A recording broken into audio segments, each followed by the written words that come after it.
Hola, ¿qué tal? ¿Cómo están? Saludos, queridos amigos. Espero que estén súper bien. Vamos directamente con el devocional en el día de hoy.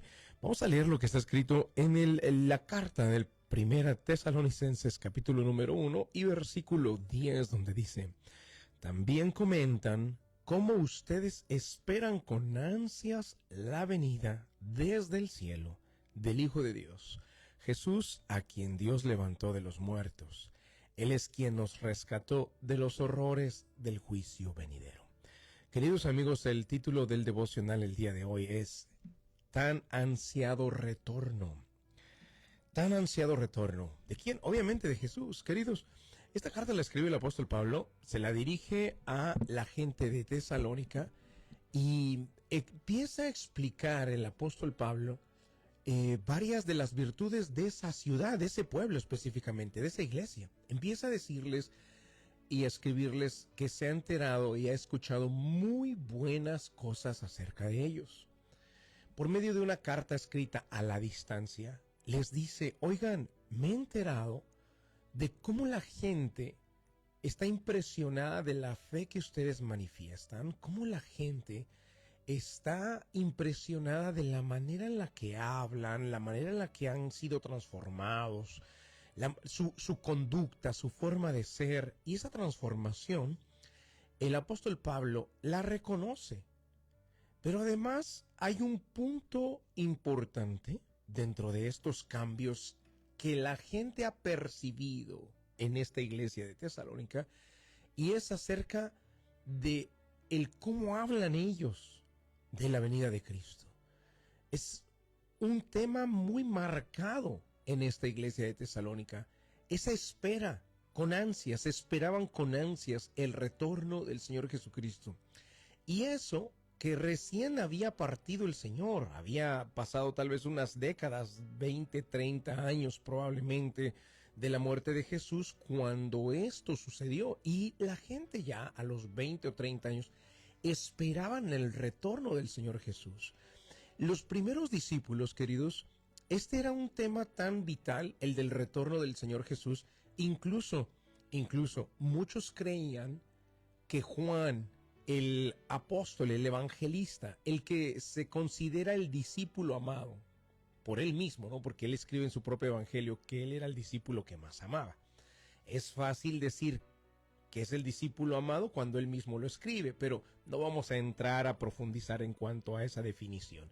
Lo que sí es un hecho es que en el evangelio de Juan, en el capítulo número 21, el último capítulo, habla de cómo Jesús resucitado aparece a Pedro. Le dice a Pedro: antes hacías lo que querías, te vestías como querías, ibas a donde querías. Pero a partir de ahora, otro te vestirá, otro te guiará y ya te llevará no tanto por donde tú quieres, sino a donde no quieres. Y extenderás tus brazos y así testificarás del poder del Hijo de Dios. Con eso le dio a entender acerca de cómo moriría Pedro. Detrás de ellos dos, de Pedro y de Jesús, mientras hablaban, venía Juan el apóstol. Y Pedro le dice a Cristo: ¿y qué hay del otro discípulo, de aquel? Evidentemente había una rivalidad entre ellos, queridos. Y siempre estaban las comparaciones. Y Cristo le contesta de una forma un poco dura. Y le contesta porque Pedro le pregunta: ¿y cómo va a morir el otro, el de atrás? Ese otro discípulo. Y Jesús le contesta de una manera fuerte, le dice: ¿y a ti qué? Si yo quiero que él quede hasta que yo regrese, hasta mi venida, hasta mi retorno. ¿Y a ti qué? Es decir, ¿qué te importa? O sea, enfócate en lo tuyo, preocúpate en la encomienda que te estoy dando a ti, preocúpate por lo que yo te he dicho a ti, no estés viendo a los demás. Y bueno, por este dicho de Jesús, muchos apóstoles y muchos de los discípulos de la primera época creían que Juan no iba a ver la muerte. Creían que el apóstol Juan quedaría hasta el retorno del Señor Jesucristo. Es un hecho que fue el último de los apóstoles en morir, ¿eh? Eso es una verdad. Fue el último en ser martirizado. En realidad fue aislado en la isla de Patmos hasta que era anciano. murió al final, fue el último en morir, pero por ese dicho de Jesús se empezó a correr el rumor y se hizo muy popular entre los primeros creyentes que el apóstol Juan no iba a morir hasta que Jesús retorne. Es decir, esperaban el retorno de Jesús en 20, en 30 años, 40 años máximo, y medían esa fecha del retorno de Jesús conforme a la edad del apóstol Juan. Conforme él iba envejeciendo, creían que Jesucristo retornaría antes de que el apóstol Juan muriera. Pero no se refería a eso el Señor Jesucristo, sino se refería a Pedro. ¿Y a ti qué? Si yo quiero que él quede hasta el final, ¿qué? No era que Jesús estaba afirmando que regresaría y que Juan estaría con vida. ¿A qué voy con todo esto, queridos? Voy a que estos primeros discípulos creyentes, apóstoles, porque apóstoles fueron 12, uno se pierde, otro lo sustituye, pero había más discípulos a partir de ahí. Y estos primeros creyentes esperaban con ansias la venida del Señor Jesucristo. Y creo que si ellos lo esperaban ya con ansias, viendo tanta complicación, persecución que sufrían de gobiernos, de los emperadores romanos, con mayor razón, queridos, deberíamos de estar esperando nosotros, en nuestra época, con más ansia que la que ellos lo hacían, este maravilloso retorno del Señor Jesucristo, del cual lastimosamente no tanto se habla y pues no tanto se espera, pero hacemos nuestro trabajo por acá para despertar las conciencias de que viene pronto, que todo está listo y que tenemos que esperarlo con muchas ganas. Vamos al momento de la oración. Es momento de hacer oración. Vamos a hablar con Dios.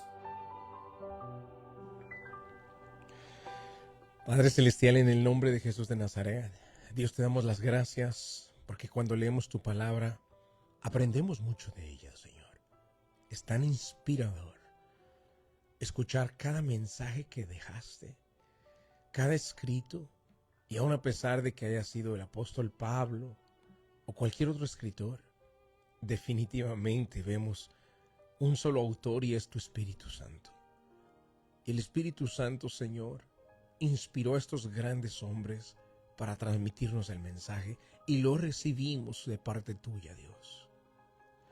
Hoy específicamente hemos meditado en la importancia de esperar con ansias tu retorno, ese regreso tan maravilloso, porque ya tú nos has librado del juicio venidero, es lo que acabamos de leer. Y Señor, si los primeros discípulos y creyentes esperaban con tantas ansias tu retorno, con mayor razón lo deberíamos de hacer nosotros, después de tanta historia escrita en más de 2000 años, Señor. Sabemos que un acontecimiento global está por suceder, porque así está estructurada la historia, porque cada 2000 años en el planeta sucede un acontecimiento de transformación global. Y el que ahora estamos esperando es el retorno tuyo, Dios. Mi Padre, te esperamos con ansias, te esperamos con los brazos abiertos y esperamos el cumplimiento de esta promesa, pues eso es lo que dicta nuestra fe. Padre, gracias. Bendigo a cada persona que está en la sintonía y oro para que la esperanza resurja en aquellos que la habían perdido. Gracias, oramos en el nombre de Jesús de Nazaret. Amén y amén. Gracias, queridos amigos, por estar conectaditos a esperar con ansias este retorno maravilloso. Él ya nos ha librado del juicio venidero.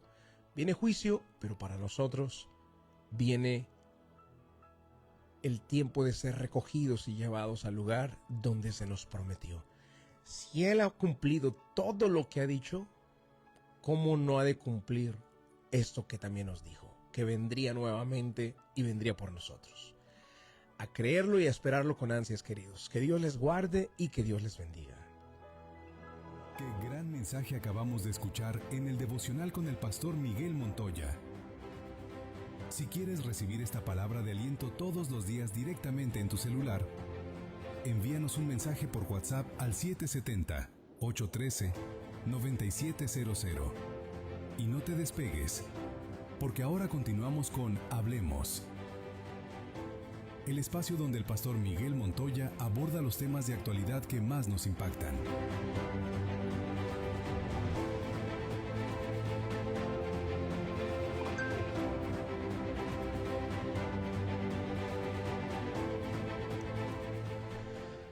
Señoras y señores, feliz día, jueves 16 de abril. Estamos completamente en vivo con ustedes a través de la número 1 para las familias en Atlanta. Este es Alfa 103.9 FM y 990 AM, jueves 16 de abril. Queridos, vamos a rápidamente hacer esta edición de Hablemos con un poco de información de lo que está por acontecer y por suceder pues acá a nuestro alrededor, ¿no? Imagínate que hay muchas cosas sucediendo al mismo tiempo y todas están de alguna manera entrelazadas unas con otras. Ejemplo, está el tema del precio de las casas, ¿no? Que en toda la nación es cada estado es un propio mercado. O sea, no podemos generalizar el precio de las casas en todo el país porque cada estado tiene su propio, eh, digamos que su propio ritmo. Por ejemplo, hay estados en los que las casas siguen subiendo de valor entre 4, 5, 7% anualmente, pero hay otros estados en los que las casas están, digamos, los precios estancados, ya no están subiendo, pero tampoco están bajando. Y hay algunos otros estados donde el precio de las casas están bajando hasta un 6%, 7%. Específicamente, y uno de los estados más golpeados, el estado de Florida. Es uno de los estados, digamos, golpeados en el precio de las casas, ¿no? En cuanto al el, el descenso del valor. Es decir, Florida es uno de los estados que lideran la caída de precios en las casas. Obviamente, eso es una oportunidad grande para personas que están listos a comprar, pero es en Florida, no es acá en nuestro mercado. ¿Cuál es la razón? Pues varias. Una, salida partida de la gente. Mucha gente se ha ido, hay menos demanda. La gente no están comprando casas. Al no haber compradores en el estado de Florida específicamente, obviamente la gente que está poniendo a la venta sus casas tiene que ponerlas más baratas y bajarles el precio porque no hay quien se las compre, porque no hay gente. Entonces, está pasando este fenómeno de que en todo Estados Unidos, en algunos lugares las casas están subiendo, en algunos lugares las casas están bajando. ¿Ok? ¿A qué se debe esto? Pues por primera vez en la historia de este país, uh, hay más gente de la que hay más gente saliendo del país que entrando acá a los Estados Unidos. Cada año el tema de inmigración ha sido el tema de crecimiento demográfico en este país. Cada año vienen miles, millones de personas para acá, para Estados Unidos, inmigran, se establecen, rentan, compran casas, crecen, aprenden un oficio y se quedan, algunos, la mayoría, venían por un año, por 2 años, por 3, por 5 años, pero esas personas ya llevan 15 y 20 años viviendo acá porque venían por solo 3 y se dieron cuenta cómo pasa la vida de rápido y cómo pasa el tiempo de rápido. Entonces la gente se ha quedado. Y cada año vienen y vienen más personas y eso hace que la población crezca aquí en Estados Unidos y eso hace que se demanden servicios, casas, etcétera, y al mismo tiempo eso trae crecimiento para la nación, crecimiento económico, porque este país ha siempre dependido mucho de la inmigración, ¿ya? Pero el año pasado, por primera vez en la historia, salió más gente de la que entró. Todos los años el crecimiento poblacional, el crecimiento de inmigrantes es muy elevado, pero por primera vez el 2025, nos fuimos. Por primera vez el 2025 sucedió que se fue más gente de Estados Unidos que la que entró. más o menos en cifras de deportaciones, 2.5 millones en un año. 2.5 millones. ¿Cuántos entraron? Nulos, muy pocos. Casi nada entró de migración para acá. A eso se le suma que en el 2025, escuchen esta también, son datos duros, ¿ok? Y son importantes e interesantes. Por primera vez en el 2025 hubo menos nacimientos en la nación estadounidense.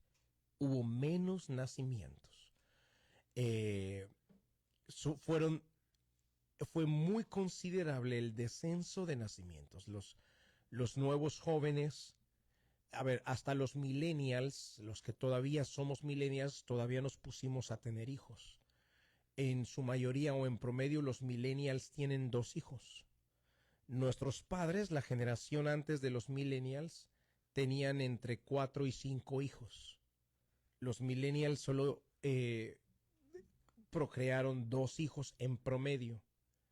Pero después viene la generación Z, que es la generación de los, creo que de 1998, los que nacieron en el 98 hasta el 2000, 2005, creo, 2000 algo. Esa generación no están teniendo hijos. El promedio de hijos que ellos están teniendo es 0.75. O sea, ni siquiera un hijo por pareja. Y la tendencia es que todavía las nuevas generaciones, los hijos que ahorita tienen 10 años de edad, cuando se casen entre sus 25 y 30 años, no quedarán tener hijos. No quedarán tener hijos. Es decir, empieza a haber ya una crisis poblacional, o se empieza a hablar de una crisis que aquí en Estados Unidos ese no era un problema antes, no existía ese problema. Ese problema se hablaba mucho en Japón, se habla mucho en China, donde solo se les permitía tener un hijo, de lo cual ya lo están revirtiendo porque se dieron cuenta de lo peligroso que es. Pero bueno, todo esto está pasando al mismo tiempo que, repito, el precio de las casas está fluctuando, hay menos población o está llegando menos gente a Estados Unidos. Y lo otro que también está pasando todo esto al mismo tiempo, queridos, es que pues la expectativa que se tenía de este mundial de fútbol, que se tiene una elevada expectativa, pues resulta que las cifras no van tan bien como se esperaba. Varios hoteles de alrededor de los estadios donde se jugarán los partidos de fútbol del mundial están bajando sus costos o sus precios por noche. Estaban elevados considerablemente por la demanda, porque se esperaba que fuera mucha demanda, pero resulta que los hoteles están bajando los precios por noche porque no están teniendo mucha demanda. No, la gente no están, es decir, no va a viajar. Es muy probable que estén llenos los estadios, casi que seguro, ¿ok? Pero a diferencia de otros mundiales de fútbol, de otras copas mundiales de las que se juegan en diferentes países, a diferencia, creo que esta va a ser más atendida por gente local, más que por los que viajen de otros países, porque la gente no quiere viajar para acá, porque les está costando mucho aplicar por visas y porque también los costos que tienen que pagar en monedas de sus países, convertirlas en dólares de acá, está quedando muy elevado. Como también por primera vez la FIFA autorizó lo que es la reventa formal, es decir, muchas personas compraron tickets y tienen legalmente el derecho de revenderlos y los precios están súper elevados por la reventa legal que se ha permitido a través de la tiquetería.